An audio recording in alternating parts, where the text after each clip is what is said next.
하나님께서 저에게 기회를 주셔서 제가 죄 혹은 악에 대해서 많은 자료를 섭렵할 수 있는 기회를 주셨습니다. 한 10,000페이지는 넘게 읽었을 것 같습니다. 그리고 또 수백 페이지 글을 남기기도 했습니다. 요즘에도 악에 대한 책들을 몇몇 사람들과 같이 계속 읽고 토론을 하고 있습니다. 이 악이라는 것은 참으로 그 뿌리가 너무 깊은 것입니다. 그리고 너무도 보편적으로 퍼져 있는 것입니다. 요즘에 저에게 계속 남아있는, 참 여러 페이지를 읽으면서 마음에 딱 한 가지 남아있는 것, 성도님들하고 나누고 싶은 말씀이 하나가 있다면 악에 대한 말씀인데요, 선과 악의 경계선은 우리의 마음을 관통한다. 그 말씀이 없어지지 아니하고 계속 울려 퍼집니다. 선과 악의 경계선이 내 마음에 있다는 것이죠. 그것은 내가 선과 악으로 딱 그곳에서부터 깨끗하게 보존되어 있지 않다는 것입니다. 많은 사람들은 내 안이 선이고 밖이 악이라고 생각할 수도 있습니다. 내 나라가 선이고 밖이 악이다, 이렇게 생각할 수 있습니다. 그런데 성경은 우리에게 모든 사람이 죄를 범하였음에 하나님의 영광에 이르지 못하더니 우리가 다 악에 젖어 있다고 얘기하거든요. 선과 악의 경계선이 내 밖을 지나가는 것이 아니라, 내 나라 밖을 지나는 것이 아니라, 교회 밖을 지나가는 것이 아니라, 선과 악의 경계선이 나의 마음을 관통하고 있다는 것이죠. 나도 죄인이라는 것이죠. 나도 회개해야 된다는 것이죠. 내 나라도 온전치 못하다는 것이죠. 내가 살고 있는 나라, 나의 조국도 온전치 못하다는 것이죠. 그렇게 생각하면 많은 면들을 다시 새롭게 보아야 합니다. 기독교인이 정치인이 되면 좀 나아질까? 나라가 기독교 국가가 되면 좀 나아질까? 흑인을 노예로 삼은 문명은 대영제국 영국에 의해서 흑인이 노예로 삼아졌습니다. 그런데 그 당시에 대영제국은 기독교 국가였습니다. 성공회가 공식적인 국교였습니다. 그럼에도 불구하고 300만의 사람들을 잡아다가 노예로 삼았던 것이죠. 처음에는 양심의 가책이 있었습니다. 그런데 노예 제도를 계속 운영하면서 돈이 너무 많이 들어왔거든요. 그래서 노예 제도에 젖게 되었습니다. 노예 제도를 통해서 많은 사람들이 이익을 봤습니다. 한때 그 대영제국의 경제적인 부, 이 경제적인 가치의 3분의 1이 노예를 사고 파는 일, 노예를 이용한 기업에 의해서 얻어졌습니다. 그러니까 양심의 가책은 붉게 깔린 양탄자에 의해서 날아가 버리고 말았습니다. 죄의식은 관공서에서 누리고 있는 부요함에 의해서 날아가 버렸습니다. 죄의식은 우리 집에서 가지고 있는 아주 귀한 가구에 의해서 날아가 버렸습니다. 부자가 되는 것을 택하고 의로움을 택하지 아니하였던 것이죠. 기독교인들이 다 국회의원이었고 또 왕이었던 시대에 벌어진 일입니다. 하나님께서 택하신 정치인이 있었습니다. 윌리엄 윌버포스. 그는 1759년에서 1833년까지 살아갔던 사람입니다. 28살에 그 부자였고 캠브리지 출신의 아주 총명한 이 정치인이 정치를 했어요. 능력이 있으니까.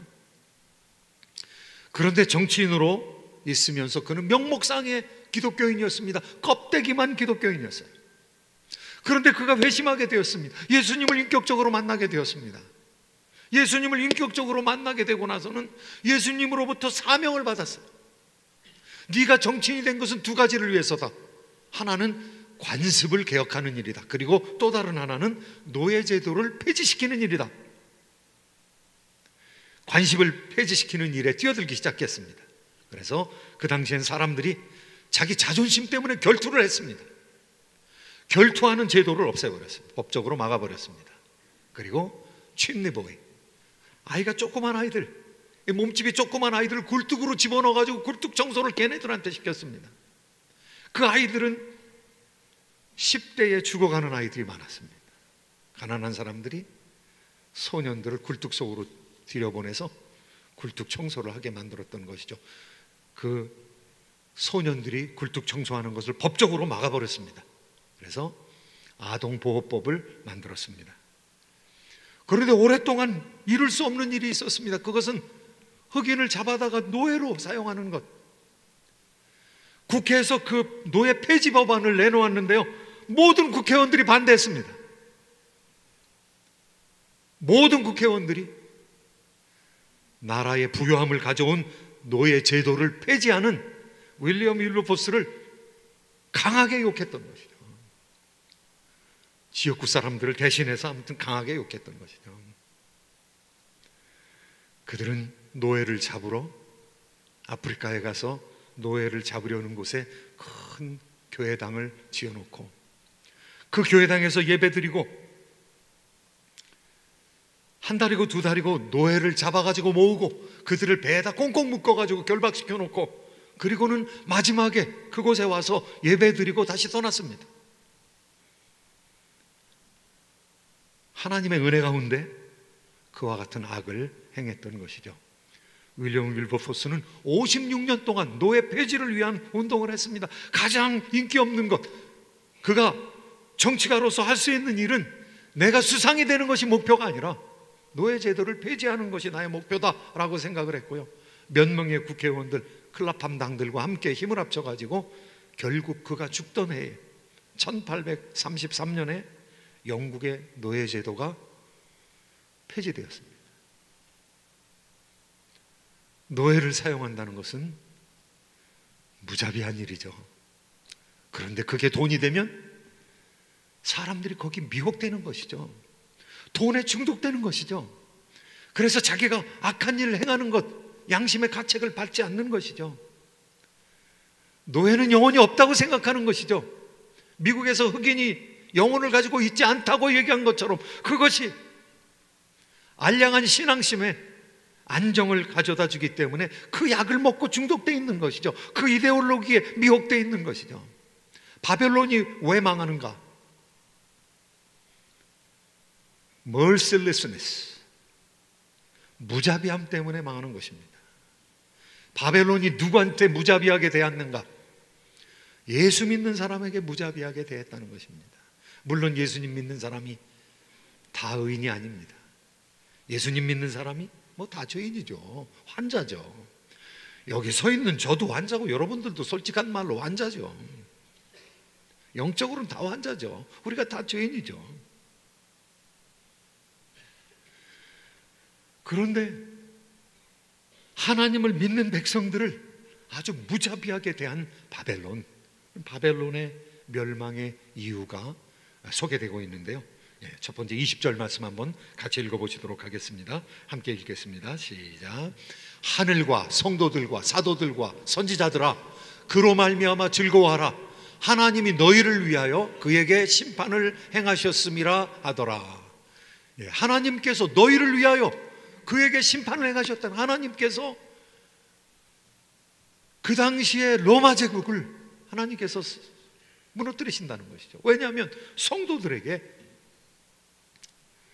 포악하게 대하였기 때문에. 로마 제국이 어디입니까? 이 시대에 바벨론이 어디에 있습니까? 바벨론이 멸망한다고 얘기하고 있거든요. 바벨론 하나님께서 멸망한다고 성도들한테 기뻐하라 그렇게 얘기하고 있거든요. 그런데 여러분, 우리의 마음을 한번 솔직히 생각을 해봅시다. 바벨론이 멸망되네, 바벨론의 상품이 다 없어지는데 여러분 마음이 기쁘십니까? 어떻습니까? 그런데 성경은 우리한테 기뻐하라고 그러고 있어요. 왜냐하면 성도들과 또 선지자들과 사도들에게 악행을 했기 때문에, 이 사람들을 괴롭게 했기 때문에 심판하겠다고 하나님께서 말씀하시니까 우리가 핍박 가운데, 환난 가운데 있으면 굉장히 좋아할 텐데 너무도 편한 바벨론에 있거든요. 옛날의 바벨론은 어디였습니까? 니무롯이라는 사람이 세운 고바벨론이야. 바벨탑을 만들었던 사람들입니다. 그런데 그 바벨론은 지금 흔적을 찾아볼 수 없을 정도로 황폐화되었습니다. 그 뒤에 바벨론, 신바벨로니아는 유대민족을 박살을 낸, 유대민족을 심판하고 그들을 포로로 끌어온 느부갓네살 왕의 바벨론입니다. 그런데 그 바벨론도 70년 만에 제국을 치고는 너무너무 짧은 그런 역사를 가졌습니다. 70년 만에 파괴되었습니다.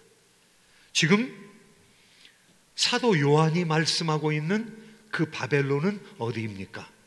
로마입니다.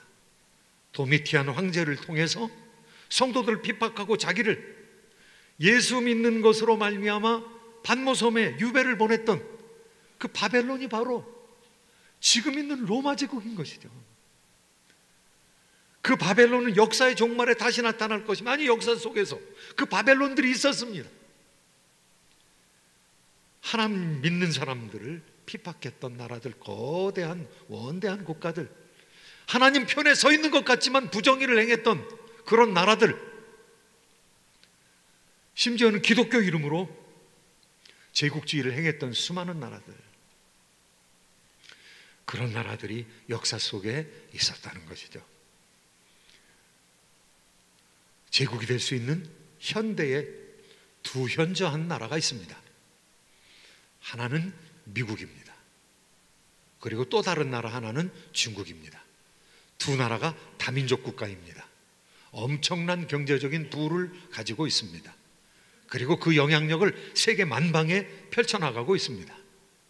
우리는 바벨론으로 향해서 나아가고 있는 피 묻은 문명 가운데서 살아가고 있는 것이죠.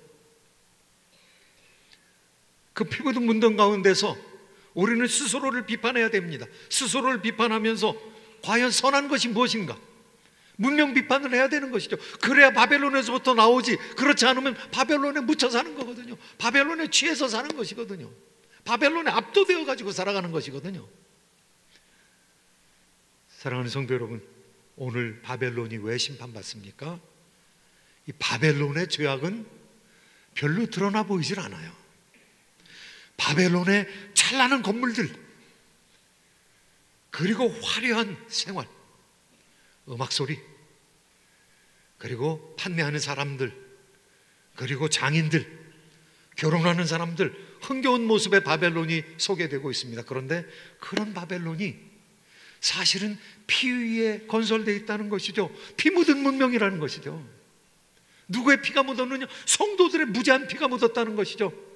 성도들과 사도들과 선지자들의 피가 묻어 있다는 것이죠. 하나님께서 왜 심판하시느냐? 여기 오늘 말씀 가운데 보면은요, 우리가 읽은 말씀에 왜냐하면이라는 말이 빠져 있습니다. because 이 말이 빠져 있는데요, 원문에는 호티라는 이 관계대명사가 나와 있는데, 이 관계대명사는 because입니다. because. 왜 망하느냐? 왜냐하면은 하나님이 너희를 위하여 그에게 심판을 행하였음이라. 하나님이 너희를 위하여 심판을 행했다는 것이죠. 그런데 너희는 성도들입니다. 성도들을 위해서 심판을 행하셨다는 것이죠.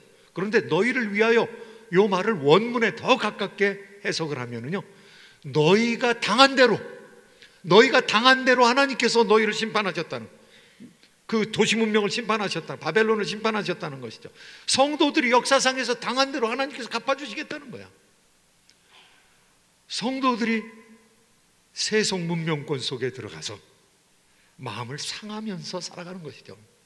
그리고 세상 사람처럼 똑같이 살아가지 못하는 것이죠. 선하게 살아가려고 노력하는 것이죠. 그것으로 말미암아 당한다는 것입니다. 그런데 너희들이 당한 대로 내가 갚아주겠다는 것입니다. 그런데 악을 끝마치는 결정적인, 이제는 다시 세속 문명이 일어나지 못할 정도로 결정적으로 파괴시킨 그런 하나님의 역사가 있다는 것입니다. 오늘 말씀 21절 말씀에 보면 그 말씀 나오는데, 같이 한번 21절 말씀 함께 보시도록 하겠습니다. 시작. 이에 한 힘센 천사가 큰 맷돌 같은 돌을 들어 바다에 던져 이르되, 큰 성 바벨론이 이같이 비참하게 던져져 결코 다시 보이지 아니하리로다. 깊은 바다에 연자 맷돌을 집어 던졌다는, 큰 천사가 연자맷돌을 던졌다는 것이죠. 그러면 풍덩 하고 꼬르륵꼬르륵하게 해가지고 바다 밑까지 내려갑니다.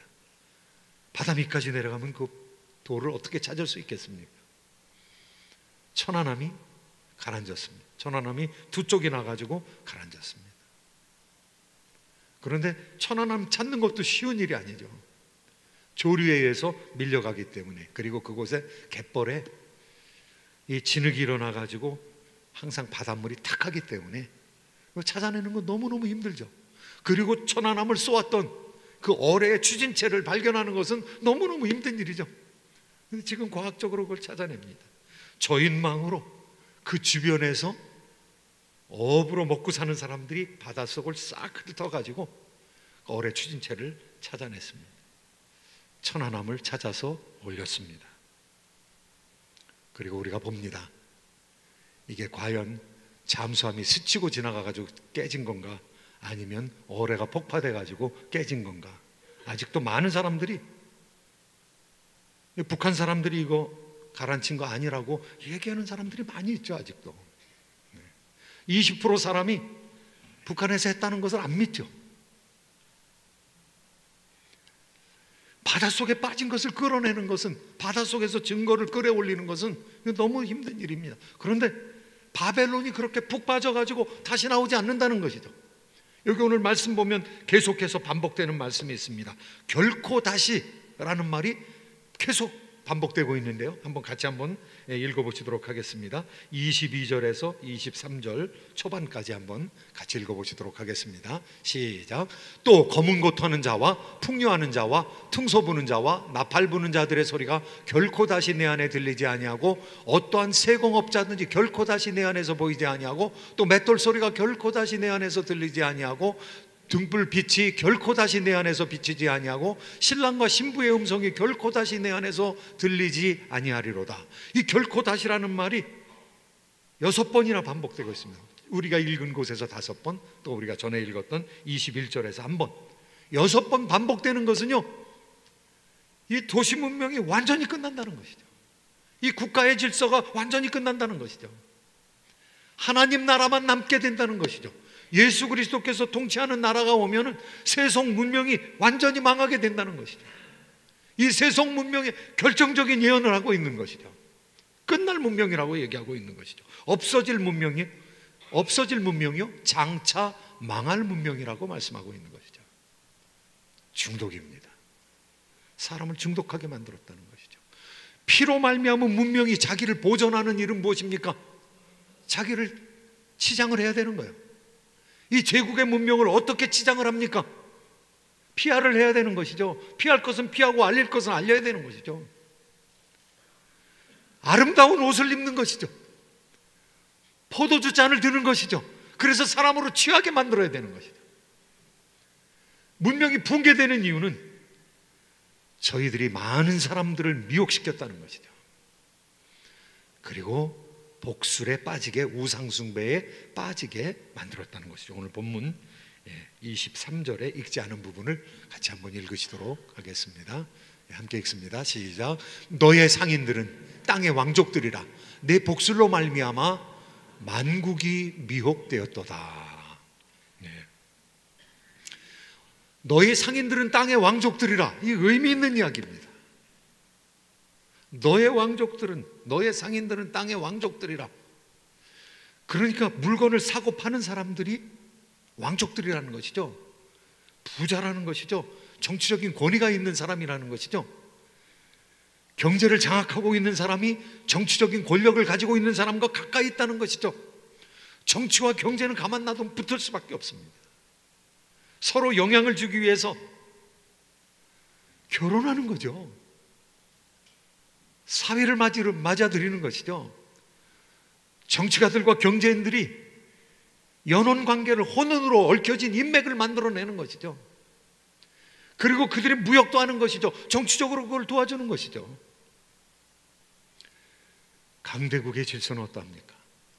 만국과 상행위를 해야 되기 때문에 군사적인 도움 없이는 그 일을 할 수 없는 것이죠. 명나라가 가장 발전했을 때 명나라의 해군들은 이 동남아를 제패할 수 있는 능력을 가지고 있었습니다. 왜냐하면 무역로를 확보를 해야 되기 때문에 그렇습니다. 한 나라가 가지고 있는 군사적인 능력과 경제적인 능력으로 평화를 오게 만드는 것이죠. 로마의 평화, 팍스 로마나, 그리고 아메리카의 평화, 팍스 아메리카나. 강대국을 통해서 만들어진 평화는 반드시 군사력을 배경으로 하고 있습니다. 경제력과 군사력이 배경이 되어 있는 것이죠. 영국이 들어서기 전에 스페인이 그와 같은 놀라운 능력을 가지고 있었습니다. 스페인의 무적함대를 배경으로 해서 이 세계를 통치했던 것이, 식민지 경영을 했던 것이죠. 수많은 일들을 중남미에서 행할 수 있었던 것이죠. 그런데 무적함대가 깨어지고 스페인의 시대가 지나가 버렸습니다. 그 다음에는요, 영국 함대죠. 영국 함대. 지금은 어떻습니까? 지금은 미국 함대죠. 미국이 해상로를 통제하고 있고 에너지가 왔다 갔다 하는 것과 물자들이 왔다 갔다 하는 것을 미국이 통제하고 있는 것이죠. 그러니까 땅의 왕족들과 경제는 아주 밀접하게 얽혀 있는 것입니다. 그런데 최대한의 이익을 얻기 위해서는요, 이 피 묻은 경제 활동을 하게 되는 것이죠. 그런데 그 피 묻은 경제 활동을 숨기기 위해서는 어떻게 해야 되겠습니까? 사람들을 속여야 됩니다. 그 사람들을 속이는 것이 이데올로기입니다. 여기서 사람들을 속이는 것이 복술이라고 얘기하고 있는데요, 이 복술의 원어는 pharmakeia. 요즘 우리가 쓰는 말로 하면은 pharmacy. 이 pharmacy라고 할 때는 우리는 ethical drug, 우리가 먹어도 윤리적으로 문제가 안 되는 그런 감기약이라든가 무슨 혈압약이라든가 이런 것들을 파는데요, 사람을 고치기 위해서 물건을 파는데, 옛날에 pharmakeia 하면은 사람들을 중독시키기 위해서, 마취시키기 위해서, 우상숭배하기 위해서, 마술을 행하기 위해서, 이 사람들을 미혹시키기 위해서 이와 같은 것들을 사용했던 것이죠. 그래서 복술과 미혹은 아주 밀접하게 연관되어 있고 우상숭배와 밀접하게 연관되어 있는 것입니다. 이 사람들을 속이는 것이죠. 지금 비참한 문명이라는 것을, 피 묻은 문명이라는 것을, 아주 무자비한 문명이라는 것을 숨기고 있는 것이죠. 이데올로기로 숨기고 있는 것이죠. 공산주의가 한참 성행할 때는 어땠습니까? 자본가를 타도하는 것이 정의였습니다. 선악을 가리지 아니하고 자본가를 타도했습니다. 자본가를 죽이는 것은 의로운 일이었죠. 자본가를 수청시키는 것은 정의로운 일이었죠. 선과 악을 구별짓는 경계선은 부르조아와 무산자 프롤레타리아 사이에 선과 악의 경계가 있었다고 생각을 했던 것이죠. 이데올로기로 사람을 미혹하는 것입니다. 지금도 이데올로기로 사람을 미혹하는 것이죠. 그래서 내 밖에 악이 있는 것처럼 자꾸 그렇게 생각하는 것이죠. 내 나라 밖에 악이 있는 것처럼 그렇게 생각하는 것이죠. 나 자신은 악에 속하지 않았다고 생각하게 만드는 것이죠. 예수님 십자가에 못 박혀서 돌아가셨습니다. 죄 없는 분으로 돌아가셨습니다. 죄 없는 어린 양이 죽어가는 것처럼 이제 진짜가 왔습니다. 예수 그리스도께서 오셨습니다. 그래서 그 역사가 피에 물들었다 할지라도, 국가의 기초가 피로 흥건히 젖었다 할지라도 예수님께 나아가면 우리가 용서함 받은 것 같이 국가가 용서함을 받을 수 있다는, 문명이 용서함을 받을 수 있다는 것이죠. 공동체들이 용서함을 받을 수 있다는 것이죠. 이것이 복음입니다. 문명을 향한 복음입니다. 국가는 해체된다 할지라도 사람들이 살아날 수 있는 방법, 하늘나라로 들어와서 변치 아니하는, 쇠하지 아니하는 영원한 하늘나라에 포함될 수 있는 그 방법이 바로 그리스도의 피 안에 있다는 것이죠. 이 그리스도의 피를 붙들었던 사람들이 있습니다. 손양원 목사님, 훌륭한 목사님이시죠. 사랑의 원자탄이라고 하는 목사님이시죠. 그런데 그 목사님이 신사참배 반대하다가 이제 항소법원에서 결심 판결을 받게 되었습니다. 재판장, 조선 총독부 판사, 다카시마우의 이인, 이 사람들이 사건 기록을 검사하고 논고를 내립니다. 그런데 손양원 목사님이 가지고 있던 신앙이 우리와 얼마나 다른가 한번 생각을 해보세요. 다른 게 아니에요. 그냥 우리가 가졌던 그 신앙이에요. 그런데 그 신앙을 액티베이트 시킨 거죠. 그 신앙을 그냥 실천한 거죠. 그 신앙으로 말미암아 세상을 보고 세상을 판단한 대로 행했던 것이죠. 판결문입니다. 이 사건 기록을 검사한 즉 항고인은 기독교 목사로서 기독교적 신관 및 국가관에 의하여 여호와시는 천지 만물을 창조하고 주제 섭리하는 유일 절대 지상 전지전능의 신으로 주장한다. 그는 황송하게도 우리 천조대신께서도 하나님의 지배를 받고 있고 신사참배는 우상숭배가 되는 거로 할 수 없는 일이라고 한다. 아울러 장래에는 일본까지 포함하는 현존세계 각 국가의 통치 조직은 필연적으로 멸망하고 재림할 그리스도를 만왕의 왕으로 하는 영원한 이상국가가 도래한다고 헛되이 믿고 있다. 정말 헛된 말입니까? 그는 또한 이와 같은 이상왕국의 실현을 몹시 바라며 그 반국가 사상을 다수 교도에게 선전 고취하고 우리 국민의 국가의식을 마비 동요시켜 이로써 우리 국가 변혁을 촉진 달성시키기를 기도하고 이를 선동하였다. 이 때문에 그의 감옥 생활이 다 끝났음에도 불구하고 예방 구금의 처함이 보호감호죠. 보호감호의 처함이 적당하다고 할 수 있으며 이 항고권은 기각을 면할 수 없게 되어 형사소송법 무엇에 의해서 이와 같이 결정한다. 우리가 똑같은 신앙을 가졌는데 그 신앙으로 세계를 본 거죠. 그리고 세계를 보는 대로 순전하게 그냥 행한 것이죠. 하나님의 말씀 안에 있었기 때문에 그 말씀으로 세상을 본 것이죠. 세상을 판단하신 것이죠. 일본의 제국주의 정부를 판단한 것이죠. 그 총말을 보았던 것이죠. 사랑하는 성도 여러분, 하나님의 말씀은 세상을 판단하고 세상을 비판할 수 있는, 문명을 비판할 수 있는 능력을 우리에게 허락해 주십니다. 그래야 우리가 천국에 갔을 때 천사를 심판하는데 우리가 선다고 그랬거든요. 너희가 천사를 심판할 자임을 알지 못하느냐? 그리스도와 함께 앉아서 왕좌에 앉아서 천사를 심판할 자임을 알지 못하느냐? 무엇으로 심판합니까? 복음으로 심판하는 것이죠. 예수 그리스도의 말씀으로 심판하는 것이죠. 하나님의 말씀을 가졌던 아모스라는 선지자가 있습니다. 진리는 다수결이 아니에요. 그 당시 사람들은 북쪽 이스라엘에서 최고의 시대를 살고 있었습니다. 그런데 그 최고의 시대에 아모스 선지자는 사망의 냄새를 맡았던 것이죠. 금방 망한다. 상하시대 오래가지 못한다. 40년 이후에 망했습니다. 아모스 선지자의 말처럼 그렇게 망했던 것이죠. 하나님의 백성들은 시대를 보는 사람들이죠. 자기를 볼 뿐만 아니라 자기를 보고 자기 가운데 어떤 죄가 있는가를 발견하고 통회하고 자복할 뿐만이 아니라 우리 가정을 보면서, 교회를 보면서, 이 지역사회를 보면서, 국가를 보면서, 세계를 보면서 중보기도를 드려야 할 하나님의 왕같은 제사장으로 우리가 이 시대에 서 있는 것입니다. 이와 같은 사명을 감당하기를 예수 그리스도의 이름으로 축원드립니다.